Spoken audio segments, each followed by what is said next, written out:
बुद्ध भगवान एक गांव में उपदेश दे रहे थे।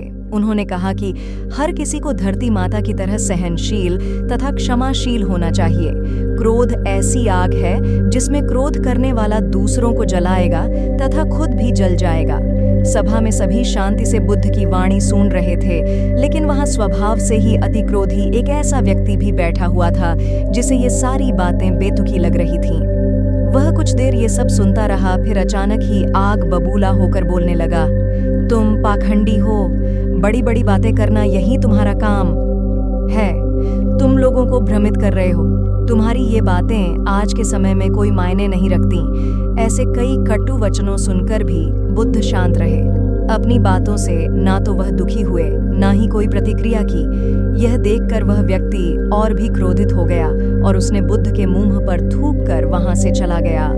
अगले दिन जब उस व्यक्ति का क्रोध शांत हुआ तो उसे अपने बुरे व्यवहार के कारण पछतावे की आग में जलने लगा और वह उन्हें ढूंढते हुए उसी स्थान पर पहुंचा। पर बुद्ध कहाँ मिलते, वह तो अपने शिष्यों के साथ पास वाले एक अन्य गांव निकल चुके थे। व्यक्ति ने बुद्ध के बारे में लोगों से पूछा और ढूंढते ढूंढते जहां बुद्ध प्रवचन दे रहे थे वहां पहुंच गया। उन्हें देखते ही वह उनके चरणों में गिर पड़ा और बोला, मुझे क्षमा कीजिए प्रभु। बुद्ध ने पूछा, कौन हो भाई, तुम्हें क्या हुआ है, क्यों क्षमा मांग रहे हो? उसने कहा, क्या आप भूल गए? मैं वही हूँ जिसने कल आपके साथ बहुत बुरा व्यवहार किया था। मैं शर्मिंदा हूँ। मैं मेरे दुष्ट आचरण की क्षमा याचना करने आया हूँ। भगवान बुद्ध ने प्रेम पूर्वक कहा, बीता हुआ कल तो मैं वहीं छोड़कर आया गया और तुम अभी भी वहीं अटके हुए हो।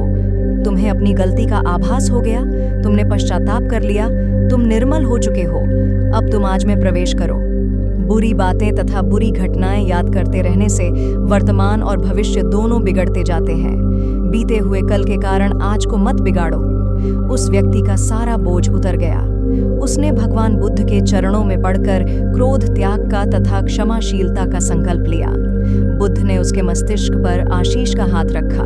उस दिन से उसमें परिवर्तन आ गया और उसके जीवन में सत्य, प्रेम व करुणा की धारा बहने लगी। मित्रों, बहुत बार हम भूत में की गई किसी गलती के बारे में सोचकर बार बार दुखी होते और खुद को कोसते हैं। हमें ऐसा कभी नहीं करना चाहिए। गलती का बोध हो जाने पर हमें उसे कभी ना दोहराने का संकल्प लेना चाहिए और एक नई ऊर्जा के साथ वर्तमान को सुदृढ़ बनाना चाहिए।